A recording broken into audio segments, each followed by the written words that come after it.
Presenting. Ayos na, oh. Malinis na lahat yan. Oh, anong ginawa natin? Pigtas-pigtas ang wiring yan sa loob kasi nasira yung switch niya. At sira na nga yung switch niya. So, gumawa tayo ng custom made. Inayos natin, oh. Minount na. Hindi nagagalaw. Malinis na pati. Oh, 1. Select na yan. Oh, 2. 3.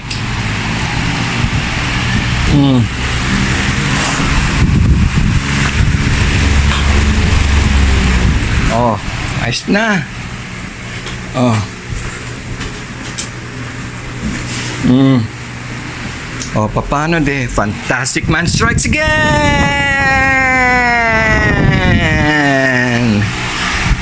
Hello! Bagong dating 3D Turbo Power Industrial Fan out of order. Okay? So, dumating siya. Ang problema, yung switch. So, tinanggal ko na. Nakasaksak. Testingin natin. Oh, umiikot lang. Pero naiikot naman. Kaya lang, ayaw. Palagay ko, kakaikot to. Di suksok yung mga wire niyan eh. Katulad nung isang ginawa natin. Itong sakit nito, kasi meron tong thread. Kaso pag matagal na yung fan, lagi nag-iinit, syempre yung plastic magka-crack. So wala na tong yan, yung bolt, yung nut. Para kumapit dun sa thread nun. Oh, so gumagalaw na siya. Paano pipihit ngayon yan? Walang hinto. So, sana magamit pa natin tong switch. Meron siyang butas. Maididrill natin para matibay, naka-fix. Kasi kung bibili ka pa niyan, baka sa China pa, 1 to 2 weeks. So, tingnan natin. Buksan na natin. Okay. Ganun na nga suspecha ko. Ayan o. Wala nang nakakabit. Kita ba? Ito yung switch niya. Wala siyang kabitan. Ako magpapalit tayong switch. Tapos, dapat yan nakasuksok yan dyan, no? Wala na, sala na nakasuksok. Hindi natin alam kung yung common ang nabunot, hindi na under yan. Baka ito yun. Kasi yung common, speed 1, 2, 3. So, checkan natin yan. Pero problema natin, kailangan natin ng switch. Tapos, wala siyang hindi siya ma-mount. Wala siyang mountan. Yung dito lang, pero sira na yung plastic niya. Madumi na. Linisan natin yan.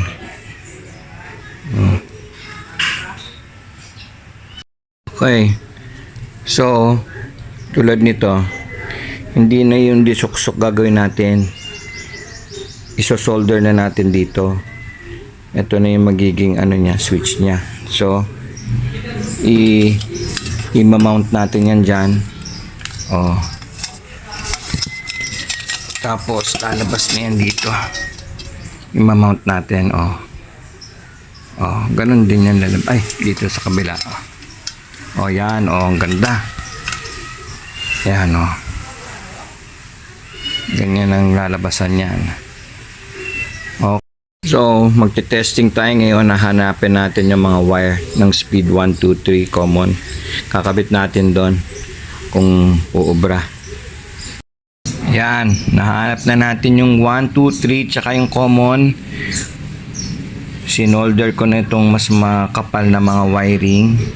I-extend natin doon.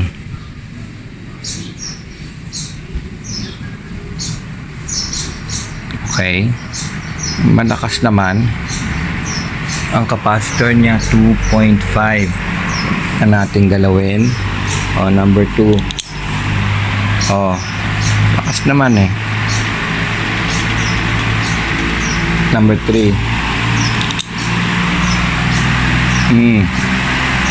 Ayos na. So, na-solder na natin. Nahanap na natin yung mga wiring. Magdi-drill tayo dito. Para ma-fix natin to na maganda. Pwede natin yung hanapan ng na bolt and nut. If not, kung pwede siyang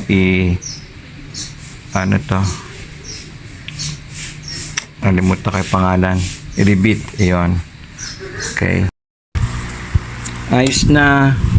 Na-mount na natin. Tibay na yan. Yan na pinaka nakita kong pwedeng gamitin. Oh. Number 1. 2. 3. Rotary na to. 0. 1. 2. 3.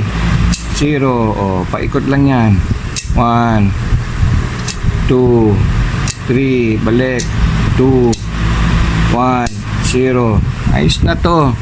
Nalinisan ko na yung part na yon. Hindi na natin bubuksan kasi alam ko na lang nisan na natin yan. Ito na lang, hugasan ko yung mga bakal niya. Presenting. Ayos na. Malinis na lahat yan. Anong ginawa natin? Pigtas-pigtas ang wiring yan sa loob kasi nasira yung switch niya. At sira na nga yung switch niya. So gumawa tayo ng custom made. Inayos natin minount na. Hindi nagagalaw. Malinis na pati. 1. Select na yan. 2. 3.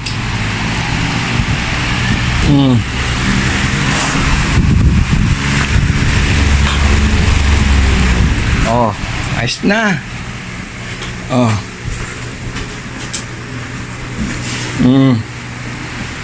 Paano de? Fantastic Man strikes again!